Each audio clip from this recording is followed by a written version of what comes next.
ദൈവം തന്നെത്താൻ നമുക്ക് വെളിപ്പെടുത്തി തന്നത് വേദപുസ്തക പാരമ്പര്യമനുസരിച്ച് മിസ്രൈമ അടിമത്തത്തിൽ നിന്നും തൻ്റെ ജനത്തെ വിടുവിച്ച് വാഗ്ദത്ത ഭൂമിയിലേക്ക് എത്തിക്കുന്ന സംഭവത്തിലൂടെയാണ്. കാലാകാലങ്ങളിൽ ലോകത്തിലെ ദൈവത്തിൻ്റെ പ്രവർത്തനത്തിന് തക്ക ആളുകളെ കണ്ടെത്തുകയും വിളിക്കുകയും നിയോഗിക്കുകയും ചെയ്യുന്നതാണല്ലോ സഭയുടെ പാരമ്പര്യവും. ചരിത്രത്തിൽ ദൈവം തുടരുന്ന ഈ നിയോഗത്തിൻ്റെയും ഒരുക്കത്തിൻ്റെയും നാളുകളിലേക്ക് സാക്ഷിയാവാനാണല്ലോ നാം ഈ ആരാധനയിലായിരിക്കുന്നത്. അതുകൊണ്ട് തന്നെ വിടുതലിൻ്റെ ശുശ്രൂഷയ്ക്ക് മോശയെ വിളിച്ചാക്കപ്പെട്ടതിനോട് ബന്ധപ്പെട്ട വേദഭാഗമാണ് ഞാൻ ധ്യാനത്തിന് തിരഞ്ഞെടുത്തിരിക്കുന്നത്. പുറപ്പാട് പുസ്തകം 3-ാം അധ്യായം 1 മുതൽ 4-ാം അധ്യായം 17 വരെയുള്ള ഭാഗത്ത് ദൈവം മോശയെ നിയോഗിക്കുന്നതിൻ്റെ വിവരണം നാം വായിക്കുന്നു.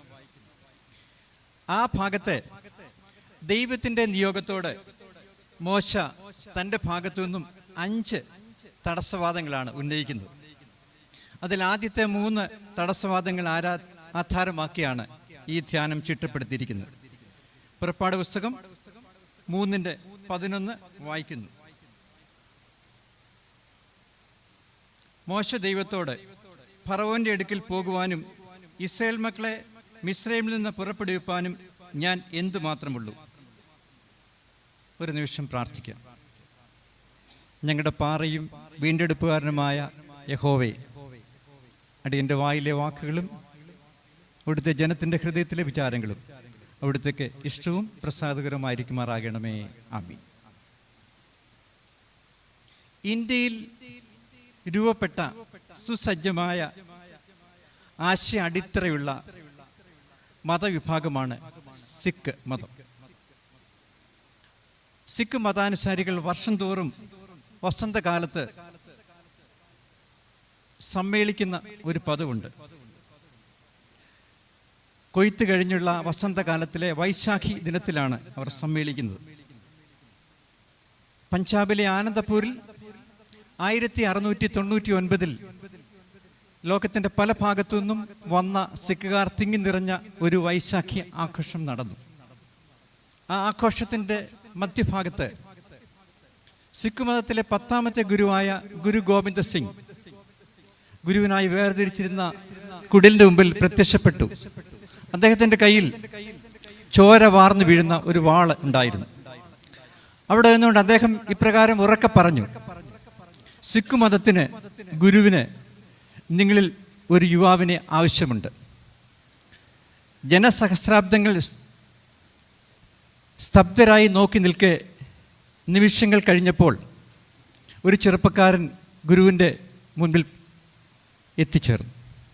ഗുരു ആ ചെറുപ്പക്കാരനെ കൂട്ടി തൻ്റെ കൂടാരത്തിനുള്ളിലേക്ക് പോയി. 2ാം പ്രാവശ്യവും ഗുരു പ്രത്യക്ഷപ്പെട്ട് ചോര വാർന്ന വാളുമായി തന്നെ പ്രത്യക്ഷപ്പെട്ട് പറഞ്ഞു, ഗുരുവിന് സിഖ് മതത്തിന് ഒരു ചെറുപ്പക്കാരനെ കൂടി ആവശ്യമുണ്ട്. 3ാം പ്രാവശ്യവും ചോര വാർന്ന വാളുമായി ഗുരു വന്ന് ഇതേ കാര്യം ആവർത്തിച്ചു. ഒരു ചെറുപ്പക്കാരൻ കൂടി ഗുരുവിനോടൊപ്പം ചേർന്നു. ആ ചെറുപ്പക്കാരനെ ഗുരു തൻ്റെ കൂടാരത്തിനകത്തേക്ക് കൊണ്ടുപോയി. 4ാം പ്രാവശ്യം ഇതിനെ ആവർത്തിച്ചു. 5ാം പ്രാവശ്യവും ആവർത്തിച്ചു. ആ വാള് ഒരാടിനെ കൊന്ന ചോരയിൽ മുക്കിയ വാളായിരുന്നു. ഈ 5 പേരിലാണ് സിഖ് മതത്തെ ഇന്നത്തെ നിലയിൽ ചടുലവും മത്സരോന്മുഖവും സമർപ്പിതവും ശുശ്രൂഷയിൽ ബദ്ധശ്രദ്ധരുമാക്കുന്ന ഖൽസ മൂവ്മെൻറ്റിൻ്റെ പിറവി ഉടലെടുത്തത്.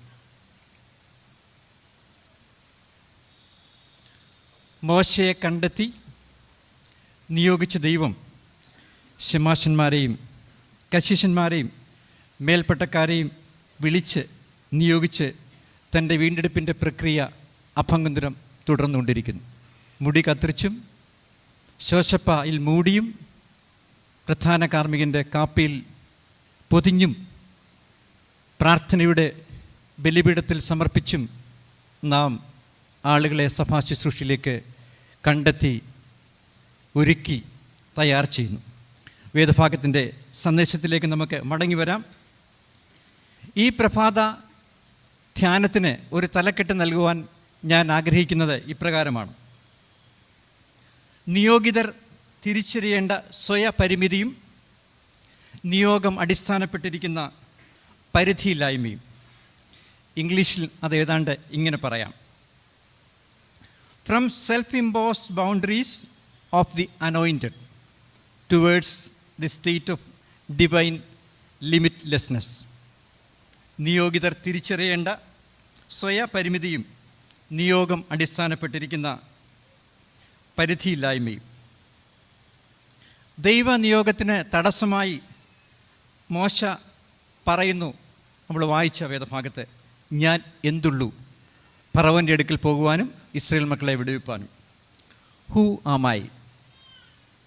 മോശയുടെ ഈ പ്രസ്താവന ഒറ്റയടിക്ക് നെഗറ്റീവായി തോന്നാമെങ്കിലും സ്വന്തം കഴിവിനെക്കുറിച്ചുള്ള സംശയവും പരിമിതികളെക്കുറിച്ചുള്ള ബോധവും അതിൽ തന്നെ അപകടകരമല്ല, ആശാസ്യമാണ്. ഇയ്യോബിൻ്റെ പുസ്തകത്തിന് ഡോക്ടർ എം എം തോമസ് നൽകിയ വ്യാഖ്യാന പരമ്പരയുടെ പേര് സംശയത്തിലൂടെ ഉറപ്പാകുന്ന വിശ്വാസം എന്നതാണ്. രക്ഷകൻ്റെ അമ്മയാകുവാൻ കന്യകമറിയാവിനെ ദൂതൻ വിളിക്കുമ്പോൾ, ഒരുക്കുമ്പോൾ മറിയ ചോദിക്കുന്നുണ്ട്, ഇതെങ്ങനെ സംഭവിക്കും? മുതിർന്ന മോശയാണ് നാം വായിക്കുന്നത്. മോശ മുതിർന്ന ശേഷം സഹോദരന്മാരുടെ അടുക്കൽ പോയി എന്നാണ്. മുതിർന്ന മോശയാണ് കൊട്ടാരം വിട്ട് ഓടിപ്പോകുന്നത്. ഫറവോൻ്റെ വളർത്തുപുത്രിയാണ്. കൊട്ടാരത്തിൻ്റെ എല്ലാ ഉള്ളറകളിലും പ്രവേശനം ലഭിച്ച ആളാണ്. യോഹന്നാൻ സ്നാപകനെക്കുറിച്ച് നാം വായിക്കുന്നത്, സ്ത്രീകളിൽ ജനിച്ചവൻ യോഹന്നാനേക്കാൾ വലിയവൻ ആരുമില്ല എന്നാണ്. പക്ഷെ യോഹന്നാൻ പറഞ്ഞു, എൻ്റെ പിന്നാലെ വരുന്നവൻ്റെ ചെരുപ്പിൻ്റെ വാറഴിപ്പാൻ ഞാൻ യോഗ്യനല്ല. ഞാനോ കുറയണം, അവനോ വളരണം. Feeling of incompetency is not inappropriate, but it's a ladder to take greater responsibilities. ഇവിടെയോ വായിച്ചത് ഓർക്കുന്നു. ഈ അയോഗ്യതാബോധമാണ് യേശു സ്വീകരിച്ച ദാസ്യ ശുശ്രൂഷയുടെ കെമിസ്ട്രി. കൗൺസിലിങ്ങിനും ഡോക്ട്രിനൽ ഇൻസ്ട്രക്ഷനും മാത്രമല്ല ഇന്ന് ആർട്ടിഫിഷ്യൽ ഇൻ്റലിജൻസും ചാറ്റ് GPT ഉപയോഗിക്കുന്നത്. അവിടവും കടന്ന് കൗതാശികമായ കാര്യങ്ങൾക്ക് വരെ ഇത്തരം സാങ്കേതികവിദ്യകൾ, സൈബർ ബോഗൊക്കെ ഉപയോഗിക്കുന്ന കാലത്താണ് നാം ജീവിക്കുന്നത്. മോശയുടെ രണ്ടാമത്തെ തടസ്സവാദം, നിൻ്റെ നാമം എന്തെന്ന് ചോദിച്ചാൽ ഞാൻ എന്തു പറയണം എന്നതാണ്. പുറപ്പാട് 3:13.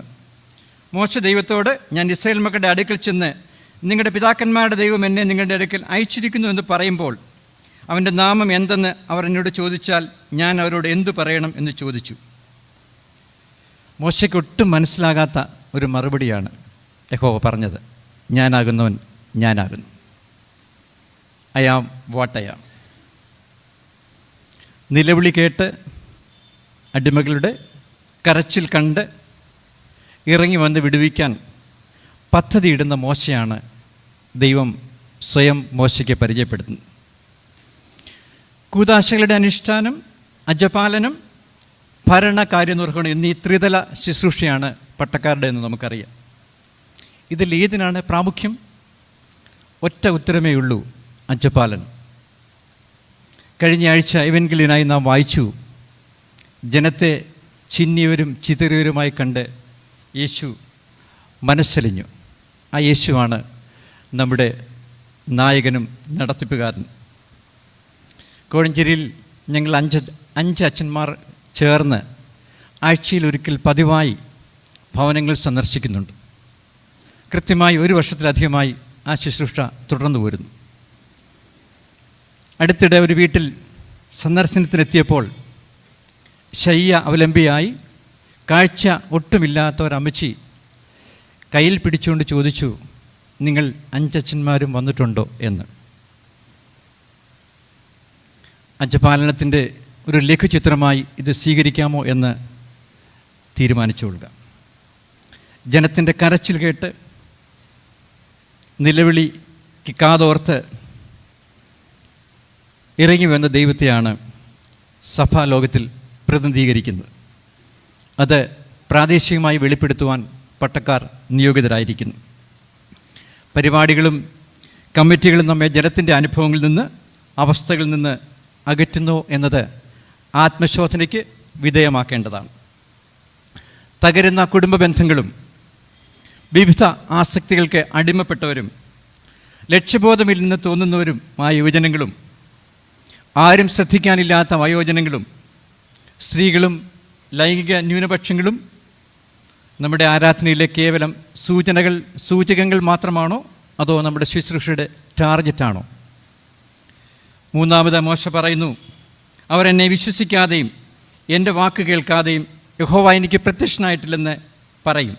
പുറപ്പാട് 4:1. ഈ ഭാഗത്ത് വടിയുടെ അത്ഭുതത്തിലൂടെയാണ് മോശയെ യഥാസ്ഥാനപ്പെടുത്താൻ യഹോവ ശ്രമിക്കുന്നത്. യേശുവാകട്ടെ, നമുക്കറിയാം, കർത്താവെ കരുണ തോന്നണമേ, കുറിയലായുസ്സെന്ന നിലവിളി തൻ്റെ ജീവിതത്തിൻ്റെ ഭാഗമാക്കിക്കൊണ്ടാണ് ജനത്തിൻ്റെ രോദനങ്ങൾക്ക്, നിലവിളിക്ക് മറുപടി പറയുന്നത്. നമ്മുടെ ഇൻറ്റഗ്രിറ്റിയും നമ്മുടെ കമ്മിറ്റ്മെൻറ്റും ആണ് പ്രധാനം. നിയമനത്തിൻ്റെ മെയ് മാസത്തിലെ ആദ്യ ഞായറാഴ്ച സ്ഥാപനങ്ങളുടെ ഉത്തരവാദിത്വം ആദ്യം ഏറ്റെടുക്കുന്ന സമയത്തൊക്കെ വളരെ ഗംഭീരമായ പ്രസംഗം നാം നടത്താറുണ്ട്, ഗംഭീരമായ വിശുദ്ധ കുർബാനയും അനുഷ്ഠിക്കാറുണ്ട്. പക്ഷെ 6 മാസം കൊണ്ട് ജനം നമ്മെ തിരിച്ചറിയും. നാം എവിടെ നിൽക്കുന്നു, നാം ആരാണ്, നമ്മുടെ സമർപ്പണത്തിൻ്റെ ആഴം എത്രമാത്രം ഉണ്ട് എന്ന്. നമുക്ക് പൊസഷൻസ് ഏറെയുള്ള കാലത്താണിന്ന്. പക്ഷേ പൊസിഷൻസ് ഉണ്ടോ എന്ന് നമ്മോട് തന്നെ ചോദിക്കേണ്ടിയിരിക്കുന്നു. പൊതുസമൂഹത്തിൽ പട്ടക്കാർ ഏറെ അവമതിക്കപ്പെടുന്ന ഒരു കാലത്താണ് നാം ജീവിക്കുന്നത്. അതിന് സോഷ്യൽ മീഡിയയെ മാത്രം കുറ്റം പറഞ്ഞിട്ട് കാര്യമുണ്ടോ എന്ന് ചോദിക്കണം. മുഖത്തിന് കുഴപ്പമുണ്ടായിരിക്കുമ്പോൾ കണ്ണാടിയെ കുറ്റം പറയുന്നതിന് തുല്യമാണ് അത് എന്ന് ഞാൻ വിചാരിക്കുന്നു. നമുക്കാർക്കും കാൽനടക്കാരായി ജീവിക്കാൻ ഇന്ന് കഴിയുകയില്ല. നല്ല ഭക്ഷണവും ജീവിത സൗകര്യങ്ങളും ഉറപ്പാക്കപ്പെടണം. നമ്മുടെ കുടുംബ അംഗങ്ങളുടെ പരിരക്ഷയും ശ്രദ്ധിക്കപ്പെടണം, സംശയമില്ല. ഇതിൻ്റെയൊക്കെ അർത്ഥം സത്യസന്ധതയും നീതിബോധവും ഇല്ലാതിരിക്കണം എന്നല്ല. വിശ്വസ്തതയും സുതാര്യതയും അക്കൗണ്ടബിലിറ്റിയും കാത്തു സൂക്ഷിക്കാനായില്ലെങ്കിൽ, ക്ഷമിക്കണം ഞാൻ പറയുന്നതിൽ, കുപ്പായത്തിൽ ഒളിപ്പിച്ച ആർത്തിപ്പണ്ടാരങ്ങളായി നാം മാറുന്ന എന്നത് വിസ്മരിച്ചുകൂടാ. സുഖസൗകര്യങ്ങൾ നമ്മുടെ വിളിയോടും ദൈവത്തോടും നാം കണക്ക് ബോധിപ്പിക്കേണ്ടവരാണെന്ന വിചാരം സുഖസൗകര്യങ്ങളുടെ പേരിൽ മറക്കാതിരിക്കാം. ഞാൻ എൻ്റെ ധ്യാനത്തിൻ്റെ അവസാന ഭാഗത്തേക്ക് വരട്ടെ. നിൻ്റെ നാമം എന്തെന്ന മോശയുടെ ചോദ്യത്തിനുള്ള യഹോവയുടെ മറുപടിയാണല്ലോ ഞാനാകുന്നവൻ ഞാനാകുന്നത്, I am what I am എന്നത്. ഈ സൂത്രവാക്യത്തിൻ്റെ, അങ്ങനെയാണ് വേദപുസ്തക പഠിതാക്കൾ ഈ ഭാഗത്തെ പറയുന്നത്, മൂല അർത്ഥം സംബന്ധിച്ച്, I am what I am എന്നതിൻ്റെ മൂല അർത്ഥത്തെ സംബന്ധിച്ച് വേദപണ്ഡിതന്മാരുടെ ഇടയിൽ ചർച്ചകൾ തുടരുകയാണ്. ഇതുവരെ പൊതുവായൊരു അഭിപ്രായം രൂപീകരിക്കപ്പെട്ടിട്ടില്ല. എന്നാൽ New Interpreter's Dictionary of the Bible ഈ സൂത്രവാക്യത്തിന് 3 വാക്കുകൾ എടുത്തു പറയുന്നുണ്ട്: പവർ, ഫിഡിലിറ്റി ആൻഡ് പ്രസൻസ്. നമ്മെ ഏൽപ്പിച്ച ആട്ടിൻകൂട്ടത്തെ മേയ്ക്കുവാനുള്ള ശുശ്രൂഷാ ബന്ധത്തിൽ ഈ വാക്കുകളെ എങ്ങനെ മനസ്സിലാക്കാം?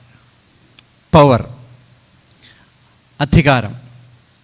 ഭരണവും സ്ഥാനമാനങ്ങളും അധികാര കർത്തൃത്വങ്ങളും നമ്മെ ഏറെ കൊതിപ്പിക്കുന്നതാണ്.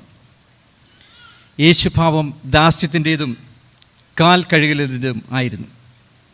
ഒരിക്കൽ ഒരു ഇടവകയിൽ ശുശ്രൂഷ ചെയ്യുമ്പോൾ ഒരു ട്രസ്റ്റി ഏറെ നാളായി DDF ഭദ്രാസന ഡയോസിഷൻ ഡെവലപ്മെൻറ്റ് ഫണ്ടും ഭദ്രാസന ഞായറാഴ്ചയും അടയ്ക്കാതിരിക്കുന്നത് ശ്രദ്ധയിൽപ്പെട്ടു.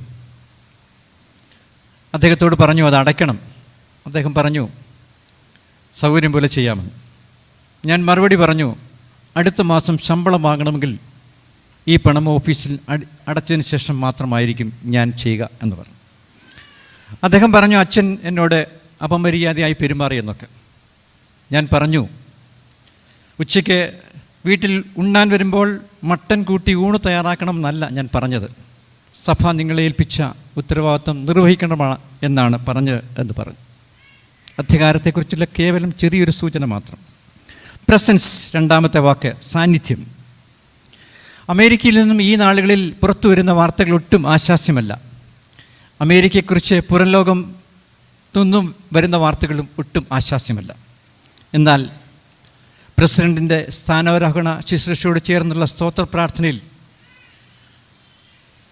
ആംഗ്ലിക്കൻ ബിഷപ്പായിരിക്കുന്ന മറിയ എഡ്ഗർ ബെഡിയുടെ വാക്കുകൾ അല്പമെങ്കിലും പ്രത്യാശയുടെ നുറുങ്ങുവെട്ടം പകരുന്നതാണ്. മാർച്ച് ലക്കം കേരളത്തിലെ എക്യുമെനിക്കൽ മാസികയായ ന്യൂ വിഷനിൽ മാർച്ച് ലക്കത്തിൽ അത് സംബന്ധിച്ച ചിലരുടെ കുറിപ്പുകൾ ചേർത്തിരുന്നു. അവർ പറഞ്ഞു, കുടിയേറ്റക്കാർക്കും കുട്ടികൾക്കും തൊഴിൽ ഭവനരഹിതർക്കും സ്ത്രീകൾക്കും ലൈംഗിക ന്യൂനപക്ഷങ്ങൾക്കും ദൈവത്തെ കാണിച്ചു കൊടുക്കാനുള്ള ശുശ്രൂഷയാണ് എൻ്റേത്. അവർ പറഞ്ഞു, president have mercy on us. പുതിയൊരു ലിറ്റർജിയാണ് ആ ആരാധനയിൽ അമേരിക്കയിൽ രൂപപ്പെട്ടത്. അത് ലോകമെങ്ങും പ്രതിധ്വനിച്ചുകൊണ്ടിരിക്കുന്നു. അവരുടെ വാക്കുകൾ ദൈവസാന്നിധ്യത്തിൻ്റെ അടയാളമായി ലോകം തിരിച്ചറിഞ്ഞു. വിവാഹ ശുശ്രൂഷയിൽ നാം ദമ്പതികൾക്ക് നൽകുന്ന പ്രബോധനത്തിൽ ഇങ്ങനെയാണ് പറയുന്നത്: പണം, സമയം, കഴിവ് ഇവയിൽ നിങ്ങൾ ദൈവത്തിൻ്റെ ഗ്രഹവിചാരകർ എന്ന് അറിഞ്ഞ് ബാക്കി ഞാൻ പൂരിപ്പിക്കുന്നില്ല. നാം കലവറസ്ഥാനികളാകുമ്പോൾ, കസ്റ്റോഡിയൻസ് ആകുമ്പോൾ ഈ സ്റ്റുവേർഡ്ഷിപ്പിൻ്റെ ആശയം മറന്നു പോകുന്നുവോ? സ്വയം ചോദിക്കാം. ദൈവം രൂപപ്പെടുത്തിയ രക്ഷാപദ്ധതിയിൽ മോശയ്ക്ക് ശബ്ദമോ അഭിപ്രായമോ ഉണ്ടായിരുന്നില്ല. ഞാനാകുന്നവൻ ഞാനാകുന്നു എന്നതിൻ്റെ അർത്ഥം മോശ തിരിച്ചറിഞ്ഞത് ചെങ്കടൽ അനുഭവത്തിലും മിസ്സയിലും മെരീബായിലും താമ്രസർപ്പത്തെ ഉയർത്തിയ അവസരത്തിലും ഒക്കെയാണ്. ചിത്രകാരൻ ചിത്രത്തിനും ക്യാൻവാസിനും പുറത്താണ്. പ്രിയപ്പെട്ടവരെ, ഞാൻ നിർത്തുന്നു. ജോയൽ, ജിതിൻ, ജസ്റ്റിൻ ശമാശന്മാരെ, ഞാനാകുന്നവൻ ഞാനാകുന്നു എന്ന് ഒരിക്കൽ മോശയോട് പറഞ്ഞ ദൈവം ഈ വാക്യത്തിൻ്റെ അർത്ഥം തേടിയുള്ള നിങ്ങളുടെ യാത്രയിൽ ഒപ്പമായിരിക്കട്ടെ, നടത്തട്ടെ. നിങ്ങളെ മാത്രമല്ല, നമ്മെ എല്ലാവരെയും, നിങ്ങളെ ഒരുക്കി അയച്ച കുടുംബങ്ങൾക്കും ഇടവയ്ക്കും സംവിധാനങ്ങൾക്കും നന്ദി അർപ്പിക്കുന്നു. എല്ലാ ഭാവങ്ങളും അനുഗ്രഹങ്ങളും ആശംസിക്കുന്നു. ദൈവം സഭയെ നമ്മേവരെയും സമൃദ്ധമായി തൻ്റെ ശുശ്രൂഷയിൽ അനുഗ്രഹിച്ച് വഴി നടത്തട്ടെ.